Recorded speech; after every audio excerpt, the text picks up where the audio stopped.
Hola, ¿qué tal? Muy buenas noches. Yo soy Jaime Magdaleno Domínguez, estudiante de la maestría en Ambientes, Sistemas y Gestión en Educación Multimodal.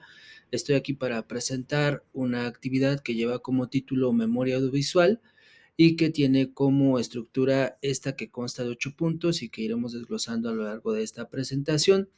Esta actividad forma parte de la UCA Implantación y Seguimiento del Programa de Intervención Innovadora y a su vez da cuenta del proyecto que estamos trabajando denominado Reconociendo la diversidad cultural y lingüística hacia un módulo de educación intercultural para la asignatura de lengua y literatura de la preparatoria Melchor Ocampo Azcapotzalco del Instituto de Educación Media Superior de la Ciudad de México. Como memoria audiovisual, lo que voy a hacer es ir presentando una serie de imágenes que dan cuenta del proyecto y del proceso que hemos seguido a lo largo de estas semanas y bueno, pues algunos actores que han participado en el mismo. Por ejemplo, aquí tenemos una imagen del maestro Baltasar Hernández Vargas, a quien presentaré con mayor detenimiento más adelante. Aquí en esta imagen podemos ver una panorámica del plantel Melchor Ocampo Azcapotzalco de IEM Ciudad de México. Y bueno, pues a pesar de que la UCA no nos pide que hablemos sobre los antecedentes del proyecto, voy a hablar un poco de ello para contextualizar mejor lo que estamos haciendo.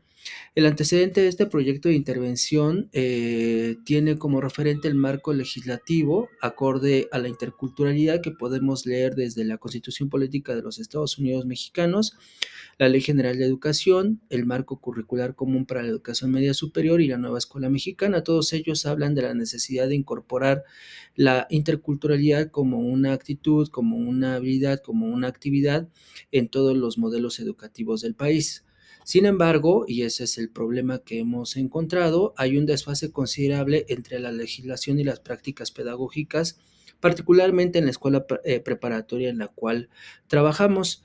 Ello nos ha llevado a plantearnos una serie de interrogantes, que algunas de las cuales están anotadas acá. Por ejemplo, ¿qué es la educación intercultural en el contexto de una escuela preparatoria de la Ciudad de México? Y cómo implementar un módulo, perdón, de educación intercultural en nuestra preparatoria y más en concreto en la asignatura de lengua y literatura.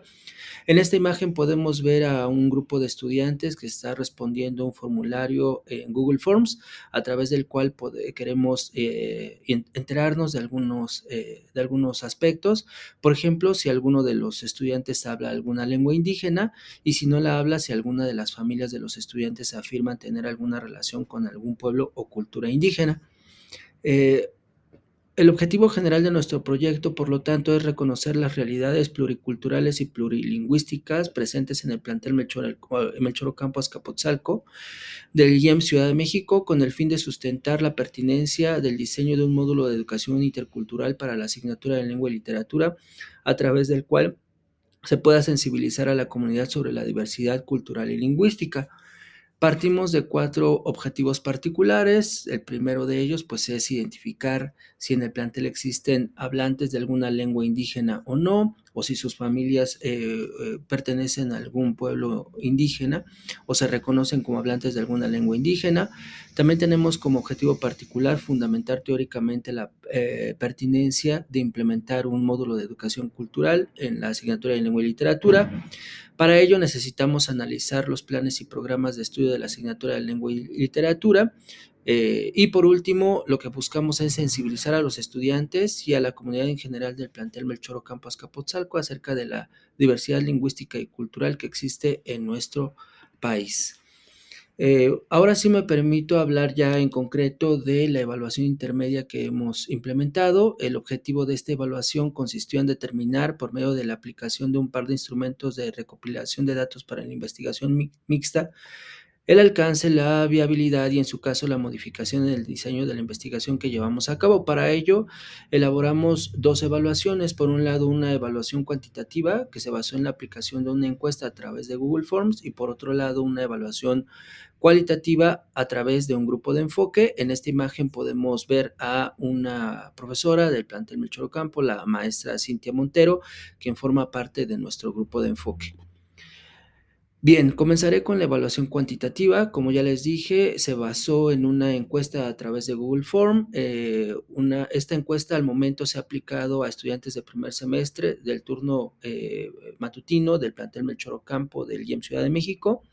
Y ante la pregunta de si alguno de ellos, alguno de los estudiantes practica alguna lengua indígena, el 96.3% afirma que no practican ninguna lengua indígena. Posteriormente preguntamos si la familia de los estudiantes practica alguna lengua indígena y ahí ya el número fue diferente, nos arrojó un 87% de estudiantes que afirman que no, que ningún familiar habla alguna lengua indígena, y ante la pregunta de si en el caso de que no practicara él o su familia alguna lengua indígena, si considera que él o su familia tienen algún lazo con alguna cultura o con alguna lengua indígena, y ahí el 85.4% respondió que no tenían ninguna relación con algún pueblo o alguna cultura indígena. Aquí solo como una imagen referente, pues pongo el esquema que nos arroja la plataforma acerca de los porcentajes.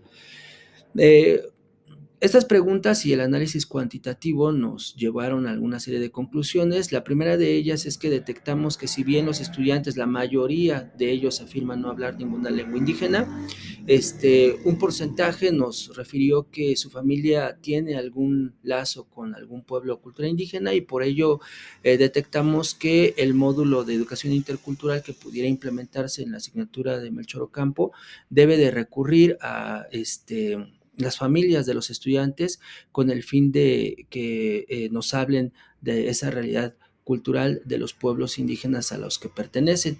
De esta manera, la propuesta de la implementación de un módulo de educación intercultural empata de alguna manera con la propuesta de la nueva escuela mexicana, que busca abrir la escuela a otros actores a través del programa Aula, Escuela y Comunidad, o PAEC. Además, reflexionamos de que es posible que los estudiantes hayan referido no hablar alguna lengua indígena o no pertenecer a algún pueblo indígena, dado la escasa sensibilización que existe en México sobre la realidad pluricultural y plurilingüística de nuestro país, por no hablar ya del racismo que existe, ¿no?, hacia las lenguas indígenas y hacia los pueblos indígenas.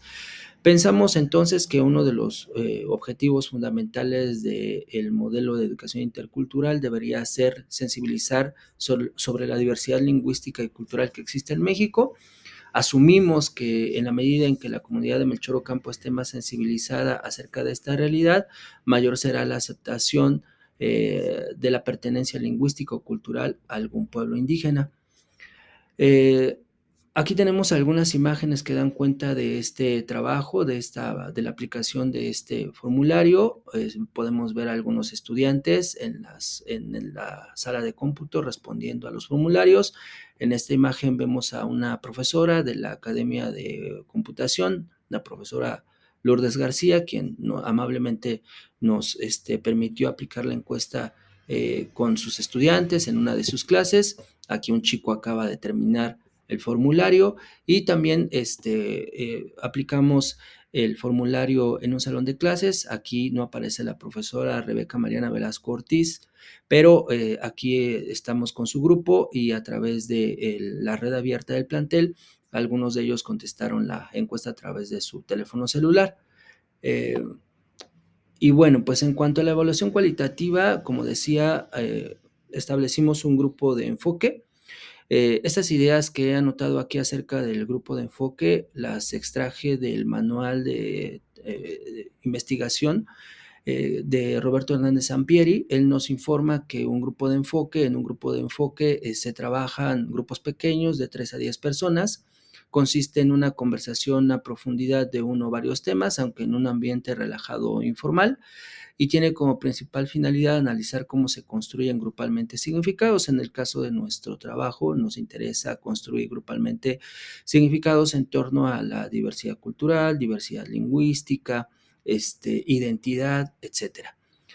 Quienes conformamos el grupo de enfoque para nuestra evaluación cualitativa fueron, como ya les había comentado, el maestro Baltasar Hernández Vargas. Él es maestro en antropología por la Escuela Nacional de Antropología e Historia. También contamos con la valiosa ayuda de la maestra Cintia Montero Recoder. Ella es maestra en historia por el Colegio de México. Nos ayuda y muchísimo también la doctora Rebeca Mariana Velasco Ortiz. Ella es doctora en Antropología Social por la Escuela Nacional de Antropología e Historia, perdón. Y por último, pues yo como maestrante conformo también este grupo de enfoque.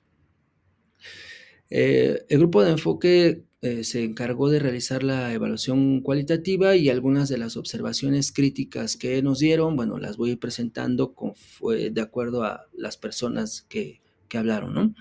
En cuanto al maestro Hernández Vargas, él nos refirió que algunos de los logros de este proyecto, pues se encuentra que es un trabajo pertinente, dado que busca la aplicabilidad de la legislación educativa con relación a la educación intercultural y además va acorde con la nueva escuela mexicana. El maestro Hernández Vargas encuentra algunos ejes transversales en este trabajo que identifica como diversidad lingüística, diversidad cultural e identidad.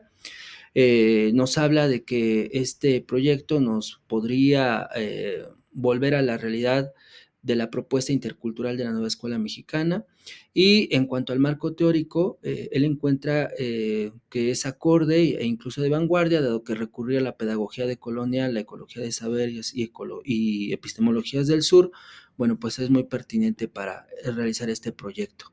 A su vez, nos menciona algunos desafíos. Por ejemplo, nos sugiere ampliar la mirada para introducir otros actores sociales en la educación intercultural, además, por supuesto, de los pueblos indígenas. Nos invita a recurrir a la antropología para trabajar aspectos claves como identidad y diversidad cultural, y también nos señala que es muy importante que en este proyecto de investigación se defina adecuadamente qué entendemos por módulo de educación intercultural, ¿no? Por su parte, la maestra Cintia Montero Recoder nos habla de algunos desafíos y logros que tiene que ver con la enseñanza que debe estar relacionada con la cultura y la lengua indígena, y ella encuentra esto como fundamental para una educación inclusiva. Hay que entender que la diversidad cultural ayudaría a fomentar la paz, el respeto y la protección de los derechos humanos, además de que es un elemento muy necesario para construir una idea de México como nación pluricultural, y le llama mucho la atención que Azcapotzalco como pueblo originario no tenga mucho trabajo con relación a la educación intercultural, y bueno, pues hace un llamado a trabajar este elemento dentro de esta preparatoria, ¿no? Aquí quise colocar una imagen que da cuenta de las diferentes maneras que tenemos para comunicarnos dentro del grupo de enfoque, dado que si bien tuvimos una plática al interior del cubículo de la maestra Cintia, me puntualizó algunas otras ideas a través del correo electrónico y bueno, pues aquí está una muestra de cómo nos comunicamos. Por último, la doctora Rebeca Mariana Velasco Ortiz nos habló de algunos logros que ella encuentra en este proyecto de investigación. Por un lado, pues nos refiere que la pertinencia de la educación intercultural tiene que ver con un nuevo proyecto de educación que trastoca la propuesta educativa, particularmente a partir de la nueva escuela mexicana. Ella encuentra que hay una justificación legislativa de derechos, hay una justificación social y política para realizar este proyecto de investigación. Y por último, también nos dice que el proyecto tiene un fundamento apropiado en términos de arranque. Se da cuenta de que esto apenas está en un momento introductorio y que conforme vayamos desarrollando este proyecto iremos encontrando algunas pautas para, sobre todo, implementarlo ya como trabajo frente a grupos. También coloqué aquí una imagen que da cuenta de otras formas que tengo de comunicación con la doctora Velasco Ortiz. En este caso, pues son mensajes a través de WhatsApp, en donde ella me da sus ideas con relación a el proyecto que estamos llevando a cabo. Y por último, en cuanto a los desafíos que la doctora encuentra, ella nos habla que el principal problema tiene que ver con cómo implementar el proyecto desde lo institucional. Refiere a algunas trabas a nivel institucional para implementar toda clase de proyectos, y bueno, también refiere de que será muy interesante ver de qué manera se encuentran respuestas para poder implementarlo. A su vez da cuenta o se da cuenta de la necesidad de modificar prácticas pedagógicas muy arraigadas para poder introducir la educación intercultural en nuestras prácticas pedagógicas. Y por último, nos dice que esta investigación debe de ir imaginando rutas de implementación institucional y pedagógica. Eh, Así pues, a través de esta evaluación intermedia que hicimos tomando en consideración un análisis cualitativo y un análisis cuantitativo, pues nos dimos cuenta de que en nuestro proyecto tiene algunos problemas, incluso algunas lagunas. Gracias al grupo de enfoque podemos detectarlas y podemos irlas corrigiendo. Y en ese sentido nos pareció fundamental implementar este grupo de enfoque que, si bien nos ayudó a elaborar esta primera evaluación intermedia, pues es de esperarse que continúe apoyando a la investigación, dado que al ser compañeros docentes del plantel en donde se va a implementar el proyecto de educación intercultural, y además tener todos ellos un posgrado y ser especialistas en el área de ciencias sociales y humanidades, pues nos dan muchísimas herramientas para poder sortear las dificultades y llevar a buen puerto nuestro proyecto de investigación. Y bueno, pues agradezco mucho la atención a este video y me despido. Hasta luego.